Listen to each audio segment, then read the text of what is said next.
Good morning dear friends, मैं राहुल, आपका इस चैनल में स्वागत है। क्लास 11th की अकाउंटेंसी क्वेश्चन नंबर 9th जो कि चैप्टर नंबर 5 से है अकाउंटिंग इक्वेशन, वो हम करने के लिए जा रहे हैं। क्वेश्चन नंबर 9th है आपके पास।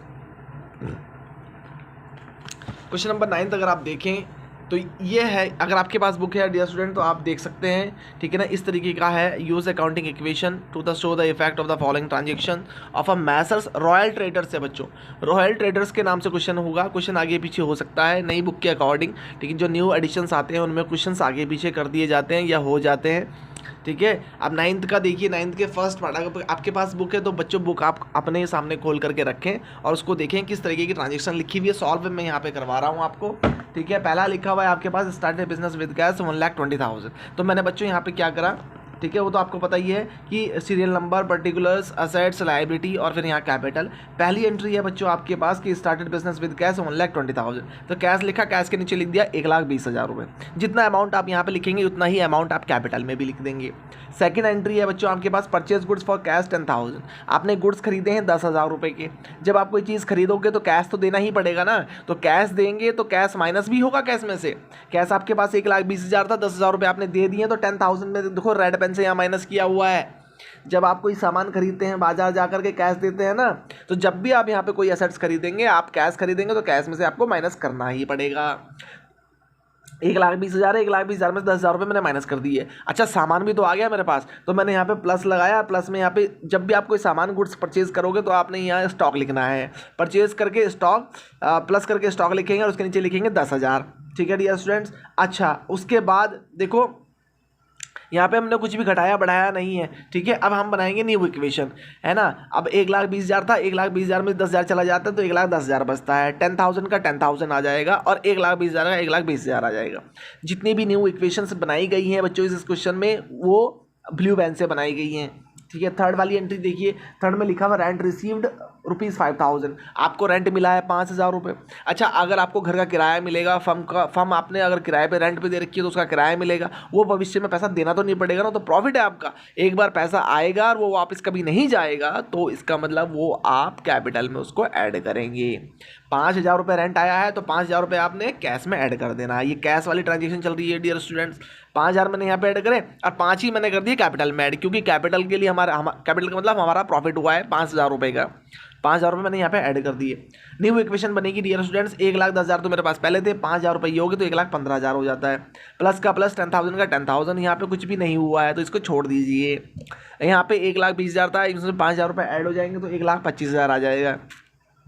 फोर्थ एंट्री देखिए डियर स्टूडेंट, फोर्थ एंट्री में लिखा है आपके पास सैलरी आउटस्टैंडिंग ₹2,000, यानी कि 2,000 रुपये ऐसी है सैलरी। सैलरी को बच्चों रेम्युनरेशन भी कहते हैं, जिसको आप हिंदी में वेतन कहते हैं, तनख्वाह कहते हैं। आप अपने एम्प्लॉइज़ को सैलरी देते हैं ना, वही सैलरी, ठीक है। अब यहाँ पे देखो क्या लिखा हुआ है, सैलरी आउटस्टैंडिंग ₹2,000। 2,000 रुपये ऐसे हैं जो अभी दिए नहीं हैं, देने पड़ेंगे। भविष्य में कोई पैसा देना पड़ जाएगा तो इसका मतलब वो लायबिलिटी है। समझ में आ रहा है बच्चों। अच्छा, ऐसा पैसा जो भविष्य में देना पड़ेगा उसको आप कैपिटल से भी माइनस करेंगे। तो यहाँ पे देखो, सबसे पहले तो आप लायबिलिटी है ना, इनके लायबिलिटी का मतलब होता है ये डेप्ट है आपके, कर्ज है आपका, ठीक है। ये पैसा देना पड़ेगा, तो यहाँ पे आउटस्टैंडिंग लिखा है मैंने। आउटस्टैंडिंग का मतलब देना पड़ेगा, लायबिलिटी है इन फ्यूचर। तो आउटस्टैंडिंग के नीचे OS का मतलब आउटस्टैंडिंग, ठीक है। उसके नीचे मैंने लिख दिया बच्चों यहाँ पर 2,000 और मैंने कैपिटल से भी माइनस कर दिया, क्योंकि ये ऐसा पैसा है जो भविष्य में देना पड़ेगा, ठीक है। अब बनाएंगे बच्चों आप न्यू इक्वेशन। 1,15 का 1,15 आ गया, 10 का 10 आ गया, 2 का 2 आ गया यहाँ पे, ठीक है ना। जो 2,000 रुपये क्रिएट होते हैं लायबिलिटी के, वो मैंने यहाँ 2 के 2 यहाँ लिख दिए। और यहाँ 12,500, 1,25,000 में से 2,000 रुपये घटाएंगे तो 1,23,000 आ जाएगा। Very good. आगे देखिए, फिफ्थ एंट्री है बच्चों आपके पास, sold goods for cash costing ₹5,000 of ₹7,000।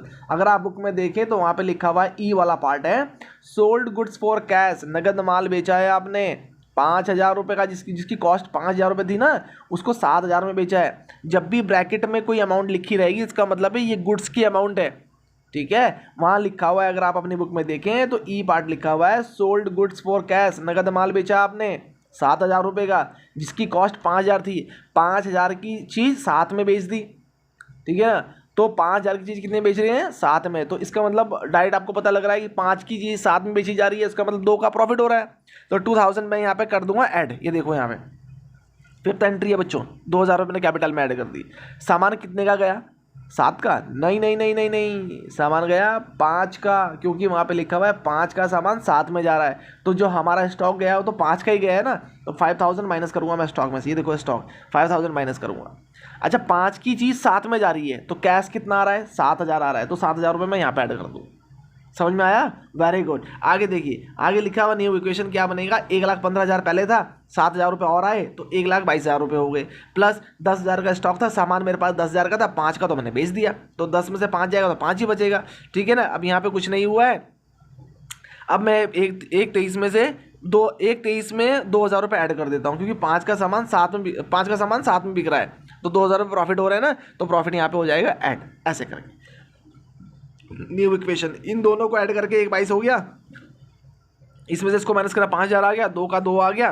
ठीक है, 1,23 और 2 25, 125 हो गया, यानी कि 1,25,000 हो गया। ठीक है, आगे देखिए 6th एंट्री एफ पार्ट। देखिए बच्चों, एफ पार्ट में लिखा हुआ है goods destroyed by fire of ₹500। आपके गुड्स 500 रुपये के ऐसे गुड्स जो डिस्ट्रॉय हो गए, खराब हो गए, है ना, बाय फायर, आग लगी उनमें, और 500 रुपये का जो गुड्स था वो क्या हो गया, फायर हो गया। ऐसा सामान जो चला जाएगा फिर वापस कभी नहीं आएगा, कैपिटल में से भी माइनस करेंगे। जब भी लॉस होगा आपको, लॉस बाय फायर हो, लॉस बाय थेफ्ट हो, लॉस बाय ब्रोकेज हो, इस तरीके से कोई भी लॉसेज अगर आपको अकाउंटिंग इक्वेशन में मिलते हैं तो उसको आप माइनस करेंगे। 500 मैंने यहाँ देखो माइनस कर दिया। ठीक है, और जिस चीज़ का नुकसान हुआ है, नुकसान किस चीज़ का हुआ है, गुड्स का नुकसान हो गया, है ना, गुड्स का नुकसान हो गया, 500 रुपये के गुड्स खराब हो गया, आग लगी उनमें। अब यहाँ पे हमने 500 माइनस कर दिया। ठीक है, अब लास्ट में न्यू इक्वेशन बनाएंगे बच्चों। न्यू इक्वेशन कैसे बनेगी, 1,22 का 1,22 आ जाएगा, 5,000 में से 500 माइनस करेंगे तो 4500 आ जाएगा, 2 का 2 आ जाएगा, लास्ट में 1,25,000 में से अगर मैं 500 को माइनस करता हूँ तो 1,24,500 आ जाएगा। अब ये क्वेश्चन सही है या नहीं है, इसको परखने के लिए assets is equal to liability plus capital. ठीक है, ये लिखा हुआ बच्चों यहाँ पे, assets is equal to liability plus capital. अगर मैं इन दोनों को जोड़ता हूँ, दोनों का समीशन करता हूँ तो 1,26,500, और जब इन दोनों को जोड़ता हूँ तो 1,26,500। ठीक है डियर स्टूडेंट, ये था क्वेश्चन नंबर आपके पास 9। अब हम करते हैं क्वेश्चन नंबर 10। क्वेश्चन नंबर 10 देखिए। ठीक है, अगर आपके पास अकाउंट बुक है, ठीक है, अकाउंट्स की बुक है, तो आप क्वेश्चन नंबर 10 देखें। मैं आपको सिर्फ ये बता देता हूं कि आपकी बुक में हो सकता है आगे पीछे होंगे क्वेश्चन, तो आप देख लीजिएगा। ठीक है ना। Prove that the accounting equation is satisfied in the all the following transaction. Dear students, अगर मैं यहाँ पे थोड़ा तेज़ी से बोल रहा हूँ, ठीक है, तो कोई बात नहीं, आप वीडियो को पॉज करके, रोक करके, फिर आप उसको समझ करके सॉल्व कर सकते हैं।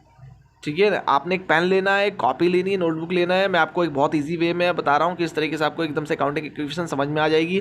बुक को आप अपने सामने रखिए जैसे मैंने रखी हुई है। ठीक है ना, बहुत ईजी है dear students accounts. 11th 12th की अकाउंट्स बहुत ईजी है, घोल करके पी जाएंगे आप। ठीक है, कोई भी कॉन्सेप्ट नहीं छोड़ूंगा। अब यहाँ पे देखिए question number 10, prove that the accounting equation is satisfied in all the following transactions, also prepare a balance sheet। Balance sheet आपके पास पेपर में बनाने के लिए नहीं आती है, आपके पास जितनी भी अकाउंटिंग इक्वेशंस है वही आपको सॉल्व करने के लिए आएगी। अब यहाँ पे देखिए लास्ट में 1-2 क्वेश्चन के मैं बैलेंस शीट भी आपको बना करके दिखा दूंगा, लेकिन क्वेश्चंस पेपर में, स्कूल में पेपर में नहीं दिए जाते बैलेंस शीट बनाने के लिए, क्योंकि ऑलरेडी क्वेश्चन बहुत लेंथी हो जाता है। ठीक है, अब क्वेश्चन नंबर 10 देखिए यहाँ पे, कमेंस बिजनेस विद कैश 60,000। ये वाला क्वेश्चन करने जा रहे हैं हम डियर स्टूडेंट्स। वेरी गुड, बहुत अच्छे बच्चे। क्वेश्चन नंबर 10 देखिए। क्वेश्चन नंबर 10 में लिखा हुआ है, prove that the accounting equation is satisfied in all the following transaction of the Suresh also prepaid a balance sheet also prepaid a balance sheet. आपको balance sheet भी यहाँ पे प्रिपेयर करनी है। फिलहाल मैं अकाउंटिंग इक्वेशन क्वेश्चन करा देता हूँ आपको। ठीक है, बैलेंस शीट उसके बाद में कराएंगे। ठीक है, अकाउंटेंसी क्लास 11th है, TS ग्रेवाल की बुक है। क्वेश्चन नंबर 10 है, उसका पहला पार्ट लिखा हुआ है, कमेंस बिजनेस विद कैश। आपका जो बिजनेस स्टार्ट हुआ है वो कैश से हुआ है, और वो भी 1,20,000 रुपये से, सॉरी 60,000 से, है ना, 60,000 से हुआ है। तो हम क्वेश्चन नंबर 10 करने जा रहे हैं। यहाँ देखिए लिखा हुआ है कैश के नीचे लिखा हुआ है 60,000 रुपये। ठीक है, तो 60,000 यहाँ पे, जितना अमाउंट आप यहाँ पे लिखे उतने अमाउंट को आपने इधर भी लिख देना है 60,000। ठीक है, 60,000 का 60,000 आ गया। दूसरी एंट्री दिखी हुई है बच्चों यहाँ पे कि पेड रेंट इन एडवांस 500। आपने एडवांस में रेंट दे दिया, रेंट दिया है, अगर रेंट दे रहे हैं तो ऐसा पैसा है वापस नहीं आएगा, लेकिन एडवांस में रेंट दे रहे हैं तो ये वापस आ सकता है। तो 500 आपने क्या करना है, यहाँ से भी माइनस करना है। ठीक है, कैश में से भी माइनस करना है 500 क्योंकि ये जा रहा है ना, कैश में से माइनस करेंगे। और लेकिन ये लॉस नहीं है, ये हमारे लिए प्रॉफिट है। आने वाले समय के लिए हम एक तरीके से एसेट्स बना रहे हैं। अगर हम नहीं रहना चाहते हैं रेंट पे तो हम उस रेंट को वापस ले सकते हैं। एडवांस रेंट है, ठीक है ना, तो उसको आप प्रीपेड रेंट भी लिख सकते हैं, एडवांस रेंट भी लिख सकते हैं। रेंट के नीचे 500 आ जाएगा, ऐसे करेंगे, ठीक है। एक ट्रांजेक्शन 2 जगह रिकॉर्ड हो गई, बस हो गया। आगे देखिए, यहाँ पे न्यू इक्वेशन बनाएंगे। 60 में से 500 जाएंगे तो 59,500 आ जाएगा। 500 का 500 लिखेंगे, ठीक है, और 60,000 का 60,000 आ जाएगा यहाँ पे। आगे देखिए, थर्ड एंट्री लिखी हुई है आपके पास बच्चों, purchase goods for cash 30,000 and credit of 20,000। आपने गुड्स खरीदे हैं 30 के नगद, 20 के उधार। तो गुड्स कितने का खरीद लिया आपने? 50 का खरीद लिया। तो ठीक है ना, अब यहाँ पे एक कॉलम बनाएंगे प्लस का लगा के स्टॉक का, तो स्टॉक के ठीक नीचे लिखेंगे 50,000, ठीक है ना। 30 का नगद है, 20 का उधार है, तो टोटल गुड्स कितने का है आगे? 50,000 का। ये लिख दीजिए 50,000 यहाँ पे, ठीक है। अच्छा, नगद कितने का है? 30 का, तो 30,000 रुपये माइनस कर देंगे कैश में से, ठीक है। और 20 का क्या है? उधार है, तो यहाँ पे क्रेडिटर पे लगाएंगे, क्रेडिटर बनाएंगे, लाइबिलिटीज है ना, क्योंकि 20,000 रुपये ऐसे हैं जो इन फ्यूचर आपको देने पड़ेंगे। क्रेडिटर के नीचे ठीक नीचे आ जाएगा 20,000, ऐसे हो जाएगा। अब बनेगी न्यू इक्वेशन। न्यू इक्वेशन में क्या करेंगे बच्चों आप? हमने क्या करा, 59,500 था हमारे पास पहले से ही, 30,000 रुपये मैंने माइनस कर दी तो 29,500 आ गया, है ना। अब 50 का 50 आ जाएगा, 500 का 500 आ जाएगा, 20 का 20 आ जाएगा, 60 का 60 आ जाएगा, ठीक है। फोर्थ एंट्री देखिए, फोर्थ एंट्री में लिखा है डियर स्टूडेंट्स आपके पास, sold goods for cash 30,000 costing ₹20,000। उन्होंने कहा है कि आपने नगद माल बेचा 30,000 रुपये का, लेकिन जो आपने 30,000 रुपये का माल बेचा है उसकी कीमत सिर्फ 20,000 है। कॉन्सेप्ट समझना बच्चों, 30,000 का सामान 20,000 का सामान 30 में बेच रहे हैं आप, ठीक है। अगर आप लाइन को पढ़ें एक बार ध्यान से तो देखो जरा क्या लिखा हुआ, सोल्ड गुड्स फॉर कैश, 30,000 रुपये का माल बेचा है आपने, जिस माल की कीमत सिर्फ 20,000 थी, यानी कि 20 की चीज़ 30 में बेच दी, तो प्रॉफिट कितने का हो गया? 10,000 का हो गया। कैपिटल में सीधा ऐड कर दो 10,000 रुपये, ये देखो यहाँ पे, ठीक है। सामान कितने का गया? 20 का, 30 का नहीं गया, क्योंकि 20 का सामान 30 में जा रहा है, तो यहाँ पे 20,000 माइनस करेंगे। कितने में जा रहा है? 30 में। नगद कितने पैसे देगा वो हमें? 30,000, तो 30,000 रुपये ऐड कर देंगे। बहुत बड़ी एंट्री, ठीक है। 30 नगद आए, 20 का सामान गया और 10,000 रुपये हमें प्रॉफिट होंगे। 20 का सामान 30 में गया, प्रॉफिट कितना हो गया? 10,000 रुपये, यहाँ लिखे। न्यू इक्वेशन, 29,500 पहले से था, 30,000 रुपये और आगे 59,500 हो गया, ठीक है। 50 का पहले आपके पास मटेरियल था, स्टॉक था, उसमें से 20 का चला गया, तो कितने बचे? 30,000 बचे। 500 का 500, 20,000 का 20,000, 60,000 रुपये की कैपिटल हमारे पास पहले से थी, 10 का प्रॉफिट हो गया तो 70,000 होगी कैपिटल। Very good. आगे देखिए फिफ्थ एंट्री। फिफ्थ एंट्री में लिखा है बच्चों आपके पास, paid salary 500 and salary outstanding being ₹100। Paid salary 500 और आउटस्टैंडिंग जो सैलरी है 100 है। देखो जो 500 रुपये सैलरी है ना जो देंगे आप, वो वापस नहीं आएगी, ये कैपिटल में से भी माइनस होगा और कैश में से भी माइनस होगा। लेकिन 100 रुपये ऐसे हैं जो आपने दिए नहीं है, देने पड़ेंगे आपको। अब यहाँ पे देखिए कितना माइनस करना है कैश में से? 500, क्योंकि सैलरी सिर्फ 500 रुपये दी है आपने, है ना। और 100 रुपये ऐसे हैं जो देने पड़ेंगे आपको। ये आउटस्टैंडिंग सैलरी कितनी है आपकी? आउटस्टैंडिंग सैलरी कितनी है बच्चों? आउटस्टैंडिंग सैलरी है आपकी 100, ठीक है। आउटस्टैंडिंग सैलरी 100 है, तो यहाँ पे हम क्या करेंगे? आउटस्टैंडिंग का कॉलम बनाएंगे और यहाँ पे 100 लिख देंगे, क्योंकि ये ऐसी सैलरी है जो देनी पड़ेगी, दी नहीं है अभी, है ना, लेकिन देनी तो पड़ेगी। अब जब भविष्य में देनी पड़ेगी, इसका मतलब होता है कि आप कैपिटल में से उसको भी माइनस करेंगे, है ना, वापस तो नहीं आएगा ना। तो 500 तो ये चले गए, ये भी रेंट है, सॉरी सैलरी है, ये भी नहीं आएंगे, और जो ये आप भविष्य में देंगे ये भी नहीं आएंगे। तो 500 ये नहीं आएंगे, 100 ये नहीं आएंगे, तो टोटल को हम कितना माइनस करेंगे? 600 माइनस करेंगे। Very good. न्यू इक्वेशन बनेगी बच्चों, 59,500 में से 500 को माइनस करेंगे, 59,000, 30 का 30 आ जाएगा, 500 का 500 आ जाएगा, 20 का 20 आ जाएगा, 100 का 100 आ जाएगा। 70,000 में से 600 को माइनस करेंगे तो 69,400, ठीक है। अब देखिए बच्चों नई एंट्री जो नेक्स्ट है, sixth entry, bought motorcycle for personal use 5,000। आपने मोटरसाइकिल खरीदी अपने लिए मोटरसाइकिल खरीद रहे हैं आप, ठीक है। और जो अपने लिए मोटरसाइकिल खरीद रहे हैं वो एक तरीके से आप उसको बोलोगे ड्राइंग्स है। क्या है? ड्राइंग्स है। जो कितने की खरीद रहे हैं? 5,000 रुपये की।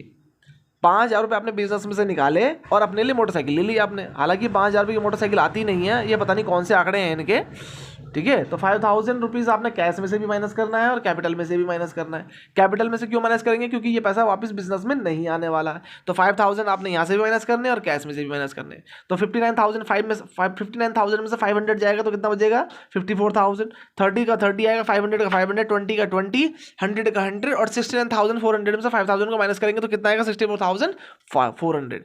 ठीक है dear student, question number 10 complete हो चुका है। फिर क्वेश्चन नंबर 11, 12, 13, 14, 15, 16 ये सारे करेंगे हम क्वेश्चंस। बस आप वीडियोस देखते रहिए, आपको बहुत इजी तरीके से समझाया जा रहा है, समझ में आ जाएगा। ठीक है, जो बच्चे वीडियोस देख रहे हैं जिनको पसंद आ रही है वो कमेंट भी कर सकते हैं। Thank you students.